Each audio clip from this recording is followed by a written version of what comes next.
በስመ አብ ወወልድ ወመንፈስ ቅዱስ አሐዱ አምላክ በስመ አብ ወወልድ ወመንፈስ ቅዱስ አሐዱ አምላክ በስመ አብ ወወልድ ወመንፈስ ቅዱስ አሐዱ አምላክ አሜን። በክርስቶስ ክርስቲያን በወልደ እግዚአብሔር ውሉዳን በሀብት መንፈስ ቅዱስ መንፈሳውያን ዝተሰመኹም ስድራ ቤት መፍቀርቲ አደና ቅድስት ድንግል ማርያም በናይ ኩሎም ሁሪያን ተራዳነት ተአምኑ ስድራ ቤት መፍቀርቲ እመብርሃን ከመለኹም አሜን። ስምትሉ ለባህር ዝኾነ እግዚአብሔር አምላኽና በአና በድኹማት ባረት ደቁ ካባጽናፍ ዓለም ክሳባጽናፍ ዓለም ዝኸበረን ዝተመስገነን ይኹን። እሽምባር ሎሚ በአይ በድኹም ሓውኹም እግዚአብሔር አምላኽ ንሎሚ አዳሊልና ዘሎ ትምህርቲ ጻውዒት እግዚአብሔርን ናይ ምርጫ ህይወትን ዝብል እዩ። ኣብዚ አርእስቲ እዚ ጻውዒት እግዚአብሔር ክንብልን ከለና ኣብ ሸሞንተ ክፋላት ክንሪኦ ንኽእል ኢና። ሓደ እንታይ ክንብል ኢና? ጻውዒት ማለት እንታይ ማለት እዩ? ጻውዒት እግዚአብሔር ከብመን ተጀሚሩ እግዚአብሔር ከንመን ይጽውዕ? ከም ራብዓይ ንሪኦ ርእስቲ ድማ እግዚአብሔር ብኸመይ መንገዲ ይጽውዓና ወይ ከዓ ሜላታቱ ጻውዒት እግዚአብሔር እንታይ እዩ? ከም ሓምሻይ ንሪኦ ዕላማ ጻውዒት እግዚአብሔር ንምንታይ እዩ? ከም ሻልሻይ ንሪኦ ጻውዒት እግዚአብሔር ብኸመይ ከነለልዮ ንኽእል? ሻውዓይ ነጥቢ ንሪኦ ድማ ጻውዒት እግዚአብሔር ንኸይነለልኸ እንታይ እዩ ዝዕንቅጸና? ኣብ መወዳእትኡ ነዚ ኩሉ ምስ ፈለጥና እምበኣር ምስ ተጸዋዕና ከነማልኦም ዝግብኣና ነገራት እንታይ እዮም ኣብ ዝብል አርእስቲ እግዚአብሔር አምላኽ ንዓይ ንዓኻ ንዓኺ ንኹላትና ክምህረናን ከለብመናን እሞ ንዓይ ምስጢሩ ዝገልጽ መንፈስ ቅዱስ ክሰደለይ ንዓኹም ድማ ዘስተውዕል እዝነ ልቦና ክበኩም ናይ እግዚአብሔር አምላኽ ሰናይ ፍቓድ ይኹን። ንዓይ ንድኹም ሓጢአተኛ ባርያ እግዚአብሔር ዝኾንኩ ሓውኹም ንገለኹም ድማ ወድኹም ዝኾንኩ ኣብ ጸሎትኩም ክዝክሩኒ ናይ እግዚአብሔር አምላኽ ሰናይ ፍቓድ ይኹን። ሕራይ እምበኣር ከም ፍቓድ እግዚአብሔር ጻውዒት እግዚአብሔር ማለት እንታይ ማለት እዩ ክንብል እንከለና ቃል ብቃሉ ጻውዒት ማለት እንታይ ማለት እዩ? ጻውዒት ክንብል ከለና ቃል ብቃሉ ካብ ጸውዐ ዝብል ግስ ዝወፀ ኮይኑ ክትርጎም እንከሎ ድማ ሓደ ካብ ደገ ዝመጸና ደሃይ ክኸውን እንከሎ እቲ ካልኣይ ድማ ሕርየት ወይ ድማ ምሕራይ ማለት እዩ። ሓደ ብደገ ዝመጸና ድምፂ ሓደ ብደገ ዝመጸና ደሃይ ናባኻ ወይ ናባኺ ናብ ሓደ ካብቶም ኣብቶም ብዙሓት ዘለዉ ድማ ሓርዩ ክጽውዓና ከሎ እዚ እንታይ ኢና ንጽውዖ?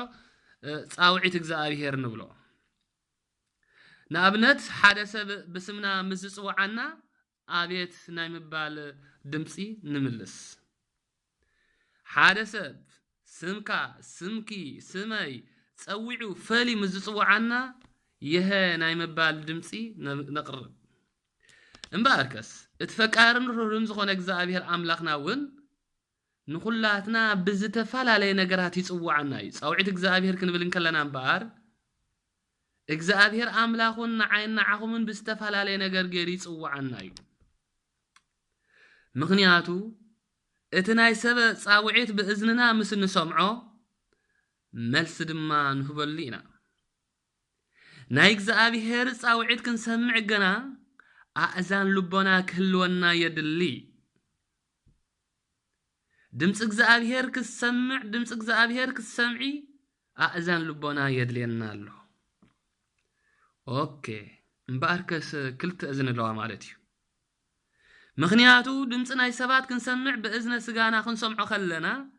እታ ሓንቲ ግና ናይ ምስትውዓል እዝነ ልቦና ክህልወና ኣለዎ። ኣብ መጽሓፍ ቅዱስ እንተደኣ ርኢና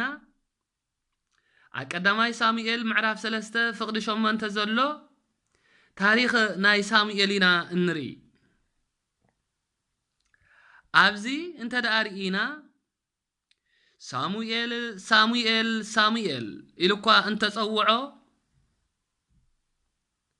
ሳሙኤል ግና ከስተውዕለሉ ኣይከኣለን። ሳሙኤል ንካህን ኤሊ ዝጽውዖ ይመስሎ ስለ ዝነበረ ምክንያቱ ሳሙኤል ገና ንቃል እግዚአብሔር አምላክ አይፈልጦን ነበረ ገና ስለዚ ይፈልጦን ዘስተውዓሎን ድማ ንካህን ኤሊ ከይዱ ጎይታይ ጸዊዕካን ድኻበሎ ኣነሳይ ጸዋዕኩኻን ካልኣይ ግዜ ደገሞ ኣነሳይ ጸዋዕኩኻን ሳልሳይ ግዜ እውን ደገሞ ኣብዚ ሰዓት እዚ እግዚአብሔር ይሞ ይሰማዕ ኣሎ ባሪያኻ በሎ ኢሉ ክብርን እግዚአብሔር ይኹን ሳሙኤል እምበር ነቲ ቃል ብእዝኑ እንተሰምዖ መን ከም ዝጸውዖ ክፈልጥ ግና እዝነ ልቦና ኣይከፈተሉን ነይሩ ኣብዚ ሰዓት እዚ ካህን ኤሊ ግና ንሳሙኤል መን ከም ዝጽውዖ ስለ ዘስተውዓለ እግዚአብሔር ይጽውዖ ከም ዘሎ ነገሮ ለሙን ኣነ ንስኻትኩምን እግዚአብሔር አምላኽና ክጽውዓና እንከሎ እግዚአብሔር አምላኽና ጻውዒት እግዚአብሔር ክንሰምዕ እንተዳደሊና ዘስተውዕላ ኣእዛን ልቦና የድልየና ኣሎ ብተወሳኺ ኣብ መጽሓፍ ቅዱስ እንተዳርኢና ሐዋርያ ቅዱስ ጳውሎስ ኣብ ግብረ ሐዋርያት ምዕራፍ 9 ካብ ፍቕዲ 1 ክሳብ 7 ዘሎ እንተዳርኢና ኣብዚ ድማ ታሪኽ ሎሚ ሕሩያ ቅሓ እናተባሃለ ዝጽዋዕ ዘሎ ሐዋርያ ቅዱስ ጳውሎስ ኣብቲ ታማሊ ዝነበረሉ ህይወት ሳውል እናተባሃለ ዝጽዋዕ ዝነበረሉ ግዜ እዩ ኣብዚ ጎይታናን መድሓኒናን ኢየሱስ ክርስቶስ ክጽውዖን ከሎ እምበኣር ሳውል ነቶም ደቂ መዛሙርቱ ጎይታ ክቐትሎም ኢሉ እናጠለቀ ይብል እናለጠቀ ናብቲ ሊቀ ካህናት ከደ ክኸይድ ከሎ ከዓ ናብ ከተማ ደማስቆ ቀረበ ይብል በሃንደበት ድማ እንታይ ክገብር ዝኸይ ዘሎ እዚ ነቶም ናይ ክርስቲያኒና ዝብሉ ህዝብ ንኽቐትል በቲ ሒዝዎ ዝነበረ እምነት ቀና ኣብ እምነቱ ነበረ ግን ከቲ እምነት ሓቀኛ እምነት ኣይነበረን ኣብዚ ሰዓት እምበር በሃንደበት ካብ ሰማይ ብርሃን ኣብ ዙርዩ አንጸባረቀ ይብል ክብርን እግዚአብሔር ይኹን ናብ ምድሪ እውን ወደቀ ሳውል ሳውል ንምንታይ ተሳድደኒ ለኻ አቤት ሓወይ ሓፍተይ ኩላትና ናይ እግዚአብሔር ቤተሰብ እስኪ ንስማዕ ያ ዛቃል ሳውል ንምንታይ ተሳድደኒ ለኻ ዝብል ድምጽ ሰምዐ ሎሚ ኣፍታ ሳውል ትብዘላ መስመይን ስምኩም እንእትዋ ንሱ ድማ በለ ጎይታይ መኒኻ ብፍርሕና እንቀጥቀጠ ጎይታ በትነጸብራቅ ብርሃን ክዛረቦም ከሎ ንሱ ግና ብፍርሕን እናንቀጥቀጠ መንኻ እንታይ ክገብርከ ትደልየን ለኻ ኣስተውዕሉ ነስተውዕል ሓደ ሰብ ክጽዋዓና እንከሎ ኣቤት ኢልና ምስ ንምለሶ ሓደ ነገር ድማ ይብለና እዩ ንሰባት ብዘይ ገለ ነገር ኣይንጽውዕምን ኢና ክንጽውዕምን ከለና ግና መጸውዒና ምኽንያት ነግሮም ኢና ንሱ እውን እንታይ ኣኻ ትብል ዘለኻ ይብል ሐዋርያ ቅዱስ ጳውሎስ ኣብ ሎሚ ሐዋርያ ቅዱስ ጳውሎስ ንጽውዕ ዘለና ኣብቲ ማሊ ግና ሳውል ኣብ ዝነበረሉ ድምጽ ስሙ እንታይ ኢልዎ መንኻ ኢልዎ ጎይታይ መንኻ ብፍርሕና እንቀጥቀጠ እንታይ ገበርከ ትደልየኒ ለኻ ብሎ በቃ እወ ኣነ እግዚአብሔር ኣምላክካየ በልሕ እንተረገጽካ ንዓኻ ጎዳእካ እንታይ ክገብር ክትደልየኒ ለኻ ኢልዎ ንሱ ምስ በሎ በልሕ እንተረገጽካ ንዓኻ ጎዳእካ ኣብዚ ሰዓት እዚ ኣብዚ ምዝርራብ እዚ እምበኣር እቶም ምስኡ ዝነበሩ ድምጽ ናይ እግዚአብሔር ገለኳ ከም ዘይብርአዮም ገለኳ ምኽንያቱ ንሱ ይዘራረብ ነሩ እቶም ምስኡ ዝነበሩ ግና እንታይ ዝብል ዘሎ ኢሎም የማን ጸጋም ቁልሕሎም ክርእዩ ይከኣሉ ደንጺዎም ደው በሉ ኣስተውዕሉ ጻውዒት እምበኣር እዚ እዩ እግዚአብሔር አምላኽ ሎሚ ኣነና ንስኻትኩምን ክንዝምርን ከለና ናይ ምስውዓል የእዛነ እምሮ ሃበና እንብሎ እዚ እዩ ስለዚ ጎይታ ክጽውዖን ከሎ እምበኣር ንምንታይ ዕላማ ይጸዊዕዎ እንተደኣ ኢልና እቲ ትኸዶ ዘለኻ መንገዲ ቁኑዕ መንገዲ ኣይኮነን ስለዚ በቲ ቁኑዕ መንገዲ ክትከይድ እንተደኣ ኮይንካ ድምጸ ይስማዕ ኦኬ ንሱ ዝበሎ ከዓ እንታይ ክገብር ኣለኒ እሞ በቃ ክብርን እግዚአብሔር እንታይ ክገብር ኣለኒ ድምጽኻ ምስ ሰማዕኩ ክገብሮ ዘለኒ ሕጂ እንታይ እዩ لمون أنا نسخاتكم من إزعلا ما زن من تاينا حجلو مساوعيت إجزابير نبزلنا نبلالا إجزابير أملاك كاب زجمرات حزو خساب زا ساعات زيا ليت مسمع عالتي نعاي نعاقا نعاقي تصوع الله كل جزء قالوا نقلنا مهار لنا انتي يزقبر زلو يصوعنا له بنصح يصوعنا له بمزمور يصوعنا له بزورده بسنه طبب بستفالالي ነገር እግዚአብሔር ይጽዋዕ له እወ እስክንረ ኣብዛ ግብረ ሐዋርያት ምዕራፍ 9 ካብ 1 ክሳብ 7 ዘላ ኣብቲ ናይ መወዳእታ ተጠቂሰን ዘሎ ቃላት ምስ ንርኢ እቶም ሰባት ኢሉ ድምጽ እኳ እንተሰምዑ ሓንቲ ነገር ግና ክሪኡ ወይ ክርዱ ዘይምኽኣሎም ጻውዒት እግዚአብሔር ንምስማዕ እቲ ኣገዳሲ እዝን ዘይኮነስ እንታይ ነሩ እዝነ ልቦና ምዃኑ ዘረድዩ እቶም ሐዋርያ ቅዱስ ጳውሎስ ዝነበሩ ኣብቲ ሰዓት እቲ ምስኡ ዝነበሩ ድምጽ ክርዱን ክሰምዑን ኣይከኣሉን ስለምንታይ ኣብኡ ናይ ምስተውዓለ እዛን ኣይነበራ ምእንቲ እዚ እምበር ሐዋርያ ቅዱስ ጳውሎስ ኣብ መልእኽቱ ናብ ሰብኣ ኤፌሶን ኣብ ዝጸሓፎ ቃል እንተዳኣሪና ኣዒንቲ ልብኹም በሪሁ ናይቲ ዝጸዋዓኩም ተስፋ እንታይ ከም ዝኾነ ምእንቲ ክትፈልጡ ነትን ኣመንቲ ዘተስፈዎም ናይቲ ክቡር ርስቲ እንታይ ከም ዝኾነ ምእንቲ ክትግንዘቡ እጽልለኹ ክብርን እግዚአብሔር ይኹን ኤፌሶን ምዕራፍ 1 ፍቕዲ 18 ኣብ ኤፌሶን ምዕራፍ 1 ፍቕዲ 18 ዝተዛረበ ቃል እምበር ነዚ ቃላት እዚኡ ተዛሪቦ ዘሎ ኣብዚ እንታይ ዝብል ዘሎ ሐዋርያ ቅዱስ ጳውሎስ ኣዒንቲ ልብኹም በሪሁ ናይቲ ዝጸዋዓኩም ተስፋ እንታይ ከም ዝኾነ ምእንቲ ክትፈልጡ ሓደ ኣዒንቲ ልብኹም በሪሁ ልበናኹም ናይ ልቢ ዒንቲ በቃ ሎሚ ደቂ ሰባት እንታይ ንብል ዓይኒ ድዝርኢ ልቢ ናይ ዒንቲ ልቢ በሪሁ ናይቲ ዝጸዋዓኩም ዘሎ ተስፋ ድማ እንታይ ከም ዝኾነ ምእንቲ ክትፈልጡ ስለምንታይ ትጽዋዕ ኣለኻ መታን ክትፈልጥ ነቲ ንኣመንቲ ዘተስፈዎም ናይቲ ክቡር ርስቲ እንታይ ከም ዝኾነ ምእንቲ ክትግንዘቡ ሰለስተ ነገር ከምኡ ከዓ ንኣመንቲ ዘተስፈዎም ተስፋ ክቡር ርስቲ ኣሎሞ እንታይ ምዃኑ ምእንቲ ክትግንዘቡ እጽልለኹ ይብል ናብ ኤፌሶን ክጽሕፈሎም እንከሎ ናብ ሰብኣ ኤፌሶን ጽሓፈሎም ቃል እዚ ነገር እዚ እንታይ ምዃኑ ክትፈልጡ እጽልለኹ ብተወሳኺ ነዚ ቀዲሙ ዝተጠቕሰ ቃል ዘብርሃልና እውን እንተዳሪና ኣብ ራእይ ዮሐንስ ከም ዘሎ እንረኽቦ ቃል ከዓ ኣብዚ ናብተን 7 ቤተክርስትያናት ጽሕፎ ቃል ኣብዚ ድማ ኣብዚ ራእይ ዮሐንስ ምዕራፍ 3 ድማ እንታይ ነው እነሆ ኣብ ኣፍ ደገ ደው ኢለ ማዕጾ ኳሕ እብል ኣለኹ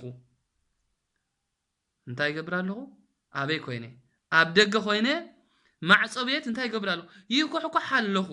እሺ ሓደ እኳ ድምፀይ ሰሚዑ ማዕጾ እንተኸፈተለይ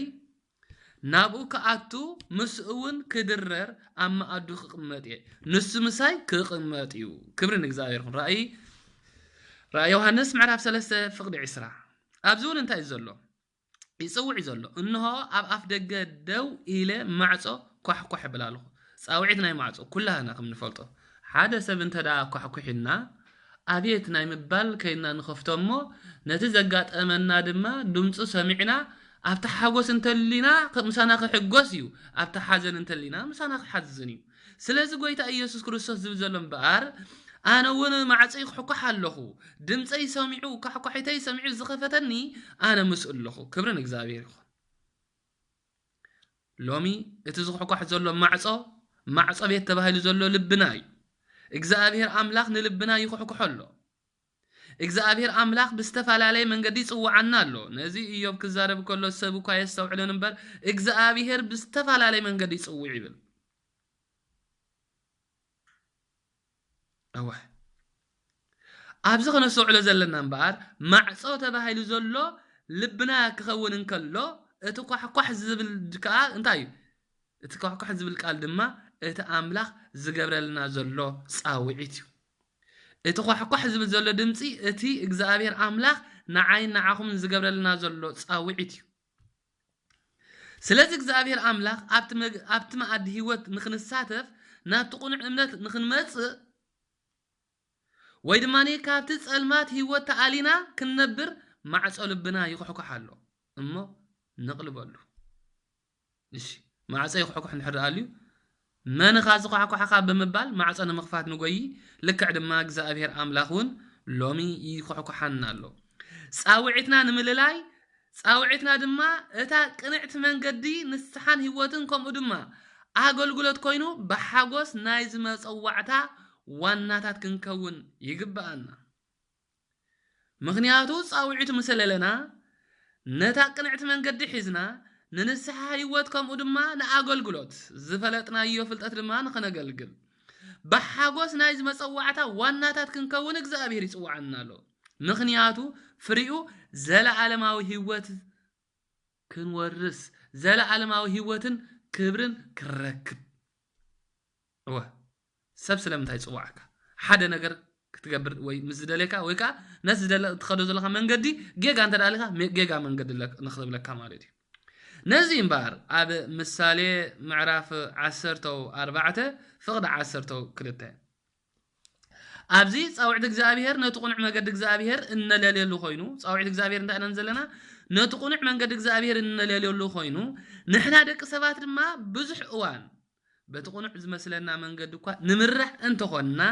ነዚዩ ኣብ ምሳሌ ጽሕፎ ዘሎ ንሰብ ቅንዕት እትመስሎ መንገዲ ላ መወዳእታ ግና ሞት ኢልዎ ሓወይ ሓፍተይ ኩላትና ናይ እግዚአብሔር ቤተሰብ ካብዛ መንገዲ ሞት እዚኣ ክንወጽእ ኣነ ንስኻ ንስኽ ንዳጋገፍ ንሰብ ቅንዕት እትመስሎ መንገዲ ላ እዚ ትቁኑዕ መንገዲ ወዘተ እናበልና ንኸዶ መንገዲ ኣሎ ግን ከይዎ መንገዲ እግዚአብሔር ምስ ትርኢ ግና መንገዲ እግዚአብሔር ምስ ትርኢ ግና ንመን ኻትሪ መንገዲ እግዚአብሔር ምስ ትርኢ ንቅዱሳን ኻትሪ ምክንያቱ እታ ይሁዳ ኣብታ ሓንቲ ምዕራፍ ዝጽሓፈልና ሓንሳብ ንቅዱሳን ዝተዋህበት እምነት ኣብ ኣጸኒዕኩም ክትነብሩ ይደላ ኣለኹ ክብርን እግዚአብሔር ይኹን ሓንሳብ ንቅዱሳን ዝተዋህበት መንገዲ እምነት ኣብ ኣጸኒዕኩም ክትነብሩ ሎሚ ብዙሕ መንገዲ ይረአ ኣሎ ሎሚ ዝተፈላለዩ መንገድታት ይወጽእ ኣሎ እግዚአብሔር ካብዚ ነገር ይሰውረና እቲ መንገዲ ሓቂ ግን እዩ ኤርምያስ ነቢ ምዕራፍ 6:16 ዝተናገሮ ቃል ነዚ ኣብታ ቀራና መንገዲ ወጽኢኹም ነታ ሓቀኛ መንገዲ አለልዩ ነታ ጥንታዊት ነታ ዘመናዊት አይበለን ነታ ጥንታዊት ስር መሰረተት ዝኾነት እምነት ስለዚህ ነዚ እምባር መንገዲ እግዚአብሔር ምስትር እግና ቅዱሳን ዝኽተሉ ኮይኑ ናምንታይ ናበይ ዝመርሕ እንተዳይልና ናብ ዘለዓለማዊ ህይወት ዝመርሕ ንስዩ እግዚአብሔር አምላኽ በአፍ ነቢ ኢሳይያስ ክዛረብ እንከሎ ምዕራፍ 55 ፍቅድ 8 ሓሳባተይ ከም ሓሳባትኩም አይኮነን መንገድታተይ ከዓ ከም መንገድታትኩም አይኮነን መንገድታተይ ካብ መንገድታትኩም ዝተፈለየ ከምቲ ሰማይ ካብ ምድሪ ልዕል ዝብል መንገድታተይ ካብ መንገድታትኩም ሓሳባተይ ካብ ሓሳባትኩም ልዕል ዝበለ እዩ ኢሳይያስ ነቢ ምዕራፍ 55 ካብ ፍቅድ 8 ክሳብ 9 ስለዚህ እንታይ ዘሎ ሓሳባተይ ከም ሓሳባትኩም አይኮነን እቲ መንገደይ ከዓ ከም መንገድኩም አይኮነን እምባርከስ ካብዚ ቃል እዚ እንርድኦ እንተዳሃሊ ኮይኑ ሰባት ነቲ እግዚአብሔር ዝደልዮ መንገዲ ከም ዘይነስዑሎን ከም ዘይንፈልጦን ይዝገልጽ ዘሎ ምክንያቱ ሰባት በትንዓና ኣብዛ ዓለም ንኽጥዕመና እንጓዓዘሉ መንገዲ ስለንኸይድ ነዚ ከምናትኩም አይኮነን ከምናትኩም ሓሳባት አይኮነን ከምናትኩም ኪደት አይኮነን ዘለና ዘሎ እዚ ልብን ኮላሊትን ዝምርምር ልዑል እግዚአብሔር ግና ነዚ መንገዲ ዓለም ገዲፍና መንገዲ ህይወት መንገዲ ሰላም ክንመርጽ እግዚአብሔር ይጽዋዓና ኣሎ ነዚዩ ጻውዒተይ ተኸተሉ ዝብል ህይወት ሰቢሉ ብእግዚአብሔር ዝምራሕ ሰብ ደኣ ነታ ህይወት ዝመርሓላ መንገዲ ከመይ ገሩ ዝፈልጥ ህይወት ሰብ ብመን ዝምራሕ ኢልዎ ህይወት ሰብ ብእግዚአብሔር ዝምራሕ ሰብ ደኣ ነታ ህይወቱ ዝመርሓላ መንገዲ ከመይ ገሩ ዝፈልጥ ምሳሌ ምዕራፍ 10 ፍቅድ 24 ስለዚህ ሎሞን አነ ንስኻትኩምን ካብ ጥፍአት ናብ ህይወት ይጽዋዓና ሎሞ ናብ ጻውዒቱ ከነድህብ እግዚአብሔር ሰናይ ፍቃድ ይኹን እግዚአብሔር አምላኽ እምበኣር ካብ ጥፍአት ናብ ህይወት ካብ ጌጋ መንገዲ ናብ ቁኑዕ መንገዲ ካብ ጸልማት ናብ ብርሃን ይጽዋዓና ኣሎ ትጻውዒቱ እቲ መንገድና ከም መንገድ እቲ መንገድናን መንገዱን ዝተፈለለዩ كم تنحنا نحاسب يكوننا حسب إجزابير كم تناتنا كده يكونن كده إجزابير حسابي كاب حسابكم من قدي كام من قدكم استفلعي سلازين حساباتين من قدين كتستوعلوا هدئ مبال يدليكم مستوعل يدليكم إجزابير أملاككو نود سب زهابو زعابي تهوبو انت الآن يركو مستوعل يبو ناي أمرو مستوعل كاب كالوت إنساتات تفليرنا زلوكو مستوعل أمرو يبلو منا تيناتهم قنا مستوعل أمرو لنا نقراس سلازم مستوعل يدلي بل سلازم بعد ساوعي زبلك قال كاب بزحبو حدو بزهر نخلينا إشمو إذا خاب كونه ساوعيت إجزابير أملاك مبار ساوعيتو بمن يجميرو أوه إجزابير سي بمن جميرو ساوعيت إجزابير كنملك لنا ساوعيت إذا أكل كاب خونه من قدنا نلل يلو خاب كونه كاب طفقات نوصلو خاب كونه اسكي مصحف قدس ساوعيت إجزابير بمن يتجميرو انت رايلنا ساوعيت إجزابير أمبار إجزابير أملاك كابتم مجمرتا فطرة دق سبات زجمري مغنياتو أب زفترات معرف كلتو زلو تاريخون كرر نخلينا اترهرون حيوان زخون إجزابير أملاك ندق سبات زدل زبالة كابت زدقق نجر كسابت زعبي نجر نمتقاسو عزيز وشجر بوزح نجرات مدلاو غير لهم نعدام كفترون كله إجزابير أملاك بمولو نجر عداليلي زبلة عداليلو زست داليلو جزاد داليلو مسألة داليلو كل نجر غير لي كمتي حدا بعل وراي كجبرن كله نعدماتو كصوع انت دعا خوينو مجمرتا نتم مصاتنياتا غايشو انت كدالو لمالو بوتا كدالو لمالو بوتا مسدالو عدم زعدم عدمو عدمو دم غايشو زقبل እግዚአብሔር አምላክ ክብርን ምስጋና ንኽብር ስም ይኹን ንስም ባር ጎይታናን መድኃኒታን ኢየሱስ ክርስቶስ ነዚ ነገራት እዚ ክዛረብን ኮሎም ባር እግዚአብሔር አምላክ እንታይ ዝገበረ ንአዳም ኩሉ ነገር አዳሊሊ كل نجار عداليلو كل نجار عدالي شعو بقى أنتنا موداتهم عصفت إيرو بعلة عربي داقيم كل نهلكا بلع وستيرو أبزن بار أبزغر خلنا نا آدم دما دقافيز نخد كونه مالتيو نبنا آدم كأنتاي دقافيز نخد كونه نمن فترلو كام مسنقلو ندنا حيوان فترة نخلط يوم دما أتمكرا أفتت أببان زيت ريولو بسلام بهدات تنبرلو أب جنة أمبرام أفتنا حاجوس أفتدم سجزابير أملاك ترايز سمعلو مزمور مسجنا ناي قدسان ملاك مسجنا ناي زابير أملاك سمعلو أفتنا حاجوس سفرة ناي سلام سفرة مبرايبل أستوعلو هو أبزغن برو من كلو جنا إجزابير أملاك حق يقولومي أمونغو فتارن فطورن زلون مفلات أجنت كنبرو كلو جنا حق قولهم كلو كاب كلو جنت كمزل لهم مبلع إيشي كابتا صبقون كفن التفلت جنا كابا مستبل معالتس موت كتموتي خامو كابا يتبلعيلو عزازه تايلو كم زم استجبر كم زت كون خريب أستوعلو نحدا سب نصوعكو إذا أنت الأجر كصبغ أنت زي جبر كخان عخاي لك عد ما نبنا آدم زبولن تد أنيرو آدم من هوانن كابز غلو بلعو كابزا كفون صبغنا تلال جنا كي تبلعو كابزا مستبلعو جنا تحت كونهم ما تكت موتو أخو أوه أبزيجنا أبنا آدم من هوانن نتزتوها بم حقين شو عامت رأي يوم حلمو مغنياتو ديابلوس أبتمن حادروني هوانا سحتا نسادما أب نتاهم بلس انتا إلاتا بك نمبلع طعمتي ريوم جينا خي بلع تقول لك نتاهم بمرئاسي أهبيت وزاهم زي أس نمبلع طعمتي أسوع لسكي مقرات مستعنكا دي زفلت كيت عنكا مجمر تاخد تعمل لك نجرجنا خيط عم تخلى نمبلع طعمتي نعين تخا صبقتي طبب مهابون اتبهق مخاناريا كافر اوسيدا بلعت مساخا نسب يا هابطو نسون بلعي زفترات معرف 3 فقد الشدشه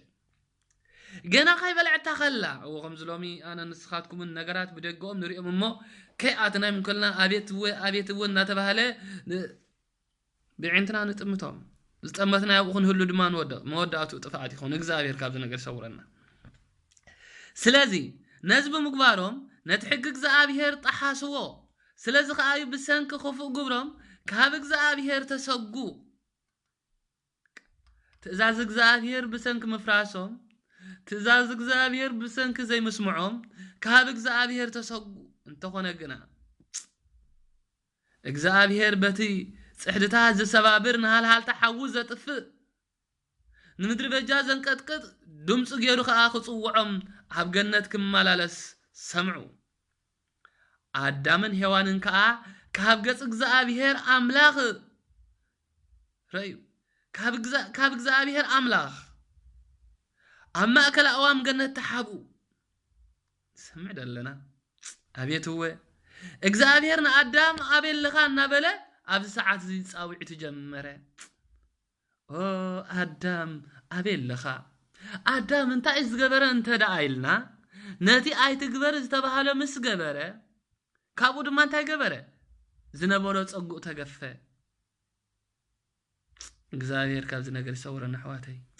ሎሙን ኣነ ንስኻትኩምን ሎሚ በአዳም ኣይኮናን ከነማርር ሎሚ በገዛእ ነፍስና ክንሓትት ኣለና ሓደ መንእሰይ እዚ መንእሰይ እዚ ኦም ይፍለጽ ነይሩ ኦም እናፈለጸ ኸሎ ንኣብነት ንበል ዓላ ዘይፍለጽ ገረቢ እናፈለጸ ኸሎ ደኺሙ ርሂጹ በቃ ኦፍ ኢሉ ነጥፋስ ሶብሎ አዳም እንተ ዘይጋገ ነይሩ ንሕና ኣብዚ መወደቕና ኒዶ ሓደ በበት ከባቢ ሓልፎ ስለ ዝነበሩ ወደይ እንታይ ኣኻ ኮይንካ ኢሎ አቦ አዳም እንተ ዘይጋገ ነይሩ ኣብዚ ነገር እዚ መወደቕናን ስለዚ ዕንፀይቲ መግቢ ክበልዕ ኢለ ይፍልጽ ኣለሁ ዝዕንፀይቲ ከዓ ምፍላጽ ኣቢኒ ድኻም መጺኡ አዳም ስለ ዝተጋገ ንዓና ኣብ ድኻም ኣብ ሓሳር መከራ ወሪድና እሺ ዝወደይ እሞ ኣነ ክገይሽ እንዴ ዘለካ ኣብዛ ገዛ ከዓ ኣዛ ገዛ ኩላ ንዓኻ መፍትሕ ረኪበካ ኣለኹ ኩሉ ብዝገዛ ዘሎ ኣፍቂደልካ ኣለኹ ኢሎም እንተኾነ ግና ነዛ በራድ እዚኣ ከይትኸፍታ ተጠንቀቕ ወይ መንእሰይ ሕራይ ብምባል ተጸበየ እሞ እቶም ኣቦ ቁርብ ንውሕ ዝበለ መዓልታ ስለ ዝገሹ ዋ እዞም ኣቦሲ እዛ ኩላ ገዞም ሂቦምኒ እወ ኣብዛ በራዳ እንታይ ስለ ዘለአ ነዚ ኣይትኽፈታ ዝወኒ ለክ ክሪኣ ኣለኒ ብምባል ንስኻ እንታይ ገበረ ነታ በራድ ከፈታ እሞ እታ በራድ ዝነበረት ዑፍ ከዓ ነፊራ ወፀት ኣስተውዕል በሉ ኣሕዋተይ ሽዑ ነፊራ ስለ ዝወፀት ክሕዛ ይከኣለን ኣብዚ ሰዓት እዚ ዋና መጽ አቦ መጹ መንእሰይ ተሸቁረረ ስለምንታይ ተሸቁሪሩ ወያዕፍ ወፊራ ክትምለሳይ ከኣለትን እወ ሎሚ ጌጋ ምስ ገበርና ሓንሳብ ምስተጋገና ድምፂ ናይቲ ሰብ ክንሰምዕ ከለና ንሽቁረር ምስ ሰረቕና ድምፂ ወለድና ክንሰምዕ ከለና ንሽቁረር ልክዕ ድማ ተሸቁረረ አዳምን ሔዋንን ከዓ ከምዚ ኢሎም ተሸቁረሮም ድምፂ እግዚአብሔር ምስ ሰምዑ ተሸቁረሮም ሽዑቶም ኣቦ ዝወደይ ታዳ ኮይንካ ገጽካ ደዊኑ ኣይጣዓኸን ድኻ ኣቦ ታዝበልኩም እንዴ ዘይገበርካ እሞ ዝዳ አዳም ዘይኮነ ተጋጊብ ንስኻ ኣኻ ገገኛ ሎሙን ጉድለትና ናብ አዳም ዘይኮነ ክንድርቤ ዘለና ናብ መኒና ናብ ባዕልና ኢና ኣብዚ ሰዓት ዝምባር አዳም አቤል ለኻ ዝብል ድምጽ እምባር ኣብ ዘፍጥረት ምዕራፍ 3 ካብ 7 ክሳብ 8 ዘሎ ንርአይ ማለት እዩ ስለዚ ንሕና ደቂ ሰባት ሕጊ ኣምላኽ እነፍርስ እቲ ዝነበረና ትብዓት ይጠፍእ ምክንያቱ ሕጊ ኣምላኽ እንተ ኣፍሪስካ ዝነበረካ ትብዓት ዝነበረካ ፍናን ዝነበረካ ሓጎስ ኩሉ ይጠፍእ አዳም ድማ ሕጊ እግዚአብሔር ክቀውም ስለ ንሕጊ እግዚአብሔር ክሕልዎ ስለ ዘይከኣለ ብሓቂ እቲ ዝገበሮ ግብሩ ስለ ዘሕፈሮ ኣብ ማእከል ኣእዋም ገነት ብምእታው ካብ ኣምላኽ ተሓብአ መሰሎ ካብ ኣምላኽ ዝተሓብአ መሰሎ ኣምላኽ ኣብ ኩሉ እዩ ዘሎ ንሱ ግን በዚ ዝከኣሎ ዓቕም ባቃ ክሕባእ ኢልፈቲኑ እንተኾነ ግና ኣምላኽ ንኣዳም እንታይ ኢሎ ኣበይ ኣለኻ እዛ ድምፂ ጻውዒት እግዚአብሔር እምበር ብኣዳም እንታይ ኢላ ጀሚራ አዳም ኣበይ ኣለኻ ኦኬ አዳም እግዚአብሔር ኣምላኽ አዳም ኣበይ ከም ዘሎ ይፈልጥ ዶ ወይ ይፈልጥ ተሓቢኡ ከም ዝነበረ ጠፊኡ ወደኸውን ኣይጠፍኦን ወይስ አዳም ካብ ዓይን እግዚአብሔር ክኽወል ዘኽእል ክስወር ዘኽእል ነገራት ነይሩዶ ኣኻሎ ነይሩዎዶ እንተበልና ኣይነበሮን በፍጽም ኣብ ዓይን እግዚአብሔር ኩሉ ነገር ቁኑዕ እዩ أكد معين خاص سطحي إنبر كاب أملاك زعبا فطر ولا حدا يلبون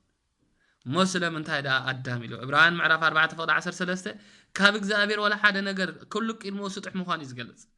إجزابير أملاك أبي لخا إلو قصوعون كلهم بقار أموترو ويساب هيوت اللخا هو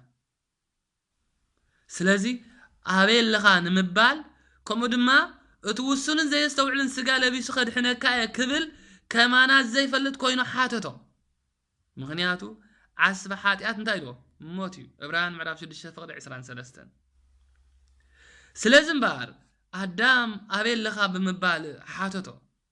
أدام بسنك متحاس حق موت كموت قدن كونه انتو خونه قنا مبسعو زي تلم اكزابير كمتي خاب قال كاتا وليده خد حنا كايلو زآتا ولو كيدان قنا مبسعو زي تلم اكزابير هو عم مسكال تشنقيله عم مسكال تشنكيره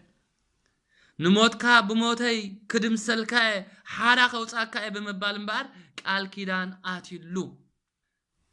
هو لومون أنا نسخاتكم من بار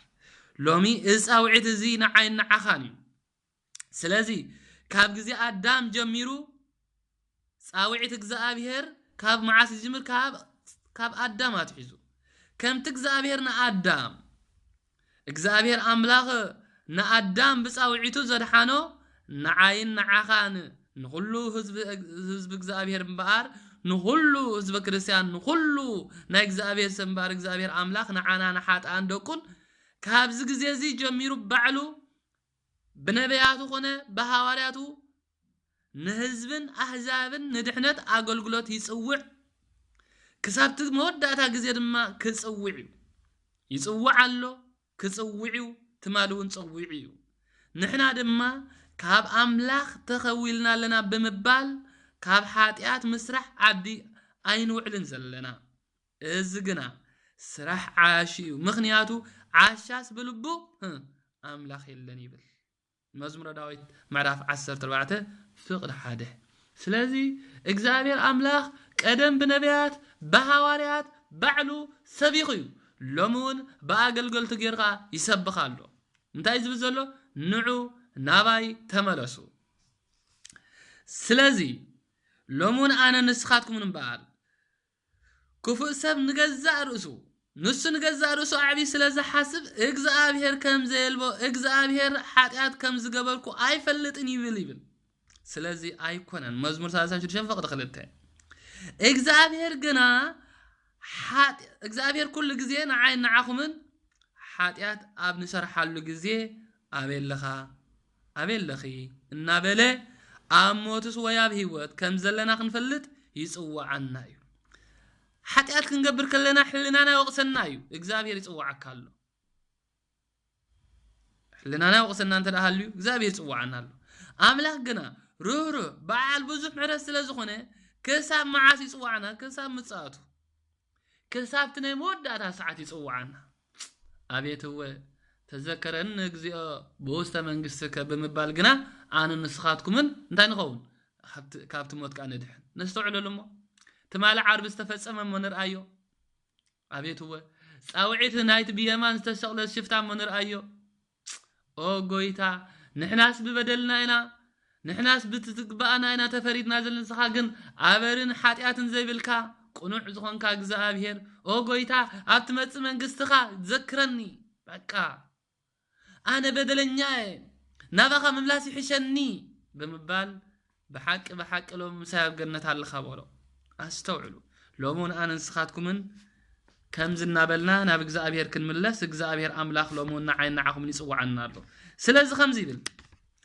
هيوتن موتن بركة مرقى مناك إنمخا آن بيرالكا كم زلوخو أباخا نمسكر لومي سماين مدرن تسوي علوخو بل أستوعلو هيوتن موتن وي هيوت وي موت حرا بركة مرقى من سلازي خاب حاد يوم حرا مغنياتو أكد ميخا أمبيرال كالو زلو خدما أباقا نمسكر لومي سماين مدرن ونسوي علوخو انبارسي نسخان زرقان بهيوت من انتخد نبرو هيوت حريو زداقم معرف 3 فقد 10 شمونت ساوعيت اكزابير انتايو بهيوت كن نبر نهيوت كن حري ስለዚህ ህይወት ሓሪና ብመንገዲ ህይወት ክንመላለስ ይጽዋዓና بحقي እግዚአብሔር እንደቅ ሰባት ክልተ ምርጫ እኮ እንተሃበና ስለቲ ዘይውዳእ ምሕረቱ ግና ነቲ ጥዕና ነፍስን ስጋን እንረኽበሉ ቁኑዕ ህይወት ካ ክንመርጽ ይጽዋዓና ኣሎ ገፋሕ መንገድን ጸባብ መንገድን ኣነ ዝመርጸልኩን ግና በታ ጸባብ መንገዲ ክብርን እግዚአብሔር ይኹን ስለዚህ እምበር ኣብዚ ክሕለፍ ዘይግብኦ ነገር እንተዳሃልዩ እግዚአብሔር ንዓና ክፈጥር እንከሎ ንዑ እንዳመስገና ክንነብር ንጽቡቕ ነገር ፈጢርና ምክንያቱ እግዚአብሔር አምላኽ ንዓና ንመላእኽት ነቶም ብዕለተ ሰንበት ዝተፈጠሩን እቲ ብዕለተ ዓርብ ዝተፈጥረ አዳምን ንምንታይ ዓላማ እንተ ጸውዖም ተዳልና ንመስገና እዮም ስለዚህ እምበኣርከስ እግዚአብሔር አምላኽ ንዓኹም ዝፈጠርና ምክንያት ንምንታይ ንመስገና ሰባት ካብቲ ንሱ ዝደልዮ መንገዲ ተኣሊና ንዑ ዝሕዝን ህይወት ንነብር ኣለና አምላኽ ክፈጥረና ከሎ ቁንዓት ገይሩ ፈጠረና ንሕና ግና በልሓት ኣብዚሕና ምርማር ኣብዚሕና ንፍልጠትና ትዕቢት ወሲኽና ንህይወትና ሕለኽላኽ ንእትወላ ኣለና መክብብ ምዕራፍ 7 ፍቅዲ 29 ነዚ በቃ ደቂ ሰባት ንመንገዶም ሕለኽላኻ ተእተውሉ ስለዚ ድማ ደቂ ሰባት ኣብቲ ክንወፀሉ ዘይንኽእል ጸልማትን ሕለኽላኽን ዝበዝሖ ናይ ሓጢኣት ህይወት ድማ ንነብር ኣለና እግዚአብሔር ካብዚ ነገር የውፃና ማለት እዩ ስለዚ እምበር ጽዋዓና ዘሎ ምክንያት ኣብዚ ንእግዚአብሔር ዘሕዝን ህይወት እንዳነበርና እንከለና ስለቲ ኣብ ልዕሌና ኣብ ልዕሊ ደቂ ሰባት ዘለዎ ዘይውሰን ፍቅሩ ይጽዋዓና ኣብ ሕቁፉ ክንነብር ድማ ይደልየና ኣሎ እግዚአብሔር አምላኽ ስለዘፍቅረና ይጽዋዓና ክብርን ምስጋናን ንዑ ይኹን ጎይታናን አምላኽናን መድሓኒና ኢየሱስ ክርስቶስ እምበር ክንደይ ሳዕ ዘይደለኹኹም ንስኻትኩም ግና ኣበኹም ይብል ኣብ ማቴዎስ ምዕራፍ 23 ክዛረብ እንከሎ ጎይታናን መድሓኒናን ኢየሱስ ክርስቶስ እንታይ ዝብል ክንደይ ግዜ ዘይደለኹኹም ክንደይ ግዜ ዘይጸዋዕኹኹም ኣይ ግን ኣይሰማዕኹምን ኣቤት እግዚአብሔር ካብዚ ነገር ይሰውረና ስለዚህ ወትሩ ንዓኺ ይደልየና ምህላው እናፈለጥና በዚ ድምጽ እዚ ኣነ ንስኻትኩም ፍቅሪ እግዚአብሔር ከነስተውዕል ይግባአና ስለዚህ እምበር እግዚአብሔር አምላኽ ነዘን ነገራት እዚኣተን ካብ ዝብውሕዱ እግዚአብሔር ይጽዋዓና እዩ በእዝነ ልቦናና ድማ ንሰምዖ እግዚአብሔር ድማ ብመንጻውዒቱ ይጅምር ይልና ኣለና ጻውዒቱ ድማ በአዳም ከም ዝጀመረ ዕላማ ጻውዒቱ ንአዳም ክጽውዖ ከለኸ ስለምንታይ እዩ ካብቲ ዘለኻዮ ጌጋ ውፃእ በቲ ኣነ ዝደልዮ መንገዲ ተመላለስ ኣበይ ኣለኻ ብምባል ስለዚ ድማ እግዚአብሔር አምላኽ እምበር ጻውዒቱ ኣለሊና ኣነ ንስኻትኩምን ምስ እግዚአብሔር አምላኽ ክንነብር እግዚአብሔር አምላኽ ኩሉ ግዜ ጽዋዓና እዩ ጻውዒት እግዚአብሔር ኩሉ ግዜ ኣሎ ኩሉ ግዜ ክንደይ ሳዕ ዘይደለኹኹም ክንደይ ሳዕ ደቃይቃት ከይተረፈ ሰከንድታት ከይተረፈ እግዚአብሔር ይጽዋዓና እዩ ትጋገለኺ እናበለ ንዓ ከም ዝግበርና በለ እግዚአብሔር ተገብርና ይጽዋዓና እሞ ጻውዒት ክነለሊ እግዚአብሔር ብጸጉ ይደግፈና ንሎም ማዓንቲ ካብ ብዙሕ ብውሕዱ ንጠቢብ ሓንቲ ቃል ተኣኽሎኹም ዝተባሃለ ንሎሚ ከም ፍቃድ እግዚአብሔር አምላኽ ጻውዒት እግዚአብሔር እንታይ ማለት እዩ ጻውዒት እግዚአብሔር ብመን ተጀሚሩ ዝብላ ከም ፍቃድ እግዚአብሔር አምላኽ ዝመሃረናን ዘለበመናን ክብሪ ምስጋናን ንስለስሙ ይኹን አሜን ስብሐት ለእግዚአብሔር ወለወላዲቱ ድንግል ወለመስቀሉ ክቡር አሜን